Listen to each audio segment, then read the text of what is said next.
discussion about D. Essential D makes no show of virtue, and therefore it is really virtuous. Inferior virtue never loses sight of itself, and therefore it is no longer virtue. Essential virtue is characterized by lack of self-assertion, Wu Wei, and therefore is unpretentious. Superior virtue is acting a part, and thereby is only pretense. Superior benevolence, in a way, is acting, but does not thereby become pretentious. Excessive righteousness is acting, and does thereby become pretentious. Excessive propriety is acting, but where no one responds to it, it stretches its arm and enforces obedience. For when one loses Tao, there is still D. One may lose Day and benevolence remains. One may forsake benevolence and still hold to righteousness. One may lose righteousness and propriety remains. Propriety alone reduces loyalty and good faith to a shadow, and it is the beginning of disorder. Fruition is the mere flower of the Tao, and had its origin in ignorance. Therefore the great man of affairs conforms to the spirit and not to external appearance. He goes on to fruitage and does not rest in the show of blossom. He avoids mere propriety and practices true benevolence. Chapter 9 of Tao Te Ching in Wu Wei, the root of authority. It has been said of old, only those who attain unity attain selfhood. Heaven attained unity, and thereby is space. Earth attained unity, thereby it is solid. Spirit attained unity, thereby it became mind. Bodies attained unity, therefore rivers flow down them. All things have unity, and thereby have life. Princes and kings, as they attain unity, become standards of conduct for the nation, and the highest unity is that which produces unity. If heaven were not space, it might crack. If earth were not solid, it might bend. If spirits were not unified into mind, they might vanish. If valleys were not adapted to rivers, they would be parched. Everything, if it were not for life, would burn up. Even princes and kings, if they overestimate themselves and cease to be standards, will presumably fall. Therefore, nobles find their roots among the commoners. The high is always founded upon the low. The reason why princes and kings speak of themselves as orphans, inferiors, and unworthy is because they recognize that their roots run down to the common life. Is it not so? If a carriage goes to pieces, it is no longer a carriage, its unity is gone. A true selfhood does not desire to be overvalued as a gem, nor to be undervalued as a mere stone. Chapter 40 of Tao Te Ching and Wu Wei, avoiding activity. Retirement is characteristic of Tao, just as weakness appears to be a characteristic of its activity. Heaven and earth and everything are produced from existence, but existence comes from non-existence. Chapter 41 of Tao Te Ching and Wu Wei, the unreality of appearance. The superior scholar, when he considers Tao earnestly, practices it. An average scholar listening to Tao sometimes follows it and sometimes loses it. An inferior scholar listening to Tao ridicules it. Were it not thus ridiculed, it could not be regarded as Tao. Therefore, the writer says, those who are most illumined by Tao are the most obscure. Those advanced in Tao are most retiring. Those best guided by Tao are the least prepossessing. The high in virtue resemble a lowly valley. The whitest are most likely to be put to shame. The broadest in virtue resemble the inefficient. The most firmly established in virtue resemble the remiss. The simplest chastity resembles the fickle. The greatest square has no corner. The largest vessel is never filled. The greatest sound is void of speech. The greatest form has no shape. Tao is obscure and without name, and yet it is precisely this Tao that alone can give and complete. Chapter 42 of Tao Te Ching and Wu Wei, the transformation of Tao Tao produces unity. Unity produces duality.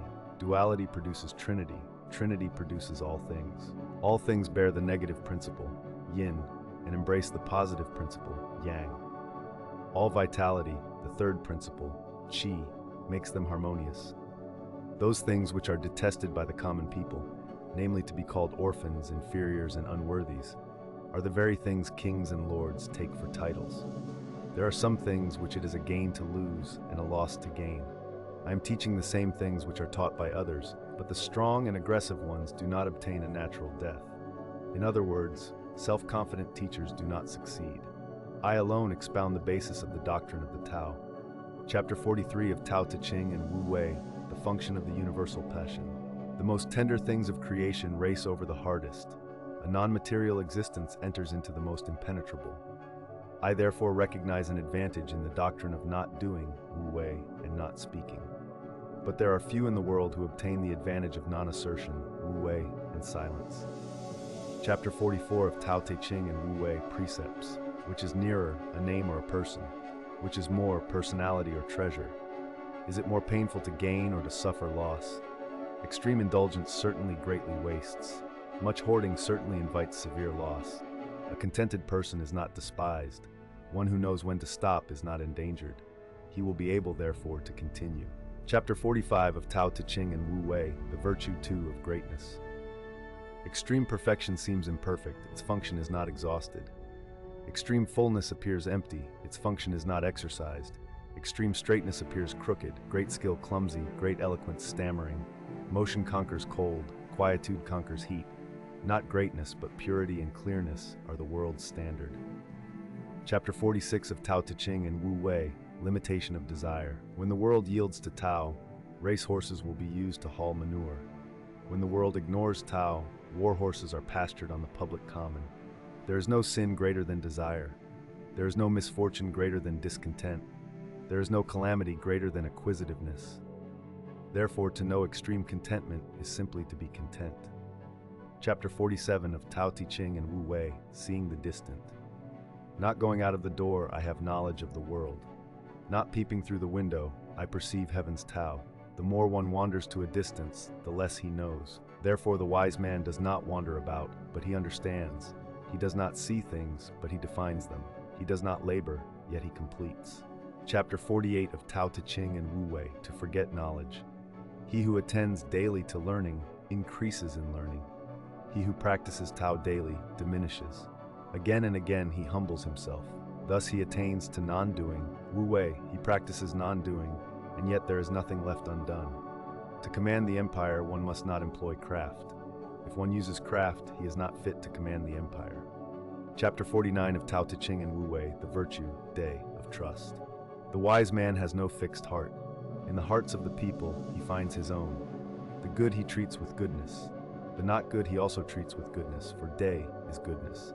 The faithful ones he treats with good faith. The unfaithful he also treats with good faith, for day is good faith. The wise man lives in the world, but he lives cautiously, dealing with the world cautiously. He universalizes his heart. The people give him their eyes and ears, but he treats them as his children. Chapter 50 of Tao Te Ching and Wu Wei, esteem life. Life is a going forth. Death is a returning home. Of 10, 3 are seeking life, 3 are seeking death, and 3 are dying. What is the reason? Because they live in life's experience. Only one is immortal. I hear it said that the sage, when he travels, is never attacked by rhinoceros or tiger, and when coming among soldiers, does not fear their weapons. The rhinoceros would find no place to horn him, nor the tiger a place for his claws, nor could soldiers wound him. What is the reason? Because he is invulnerable.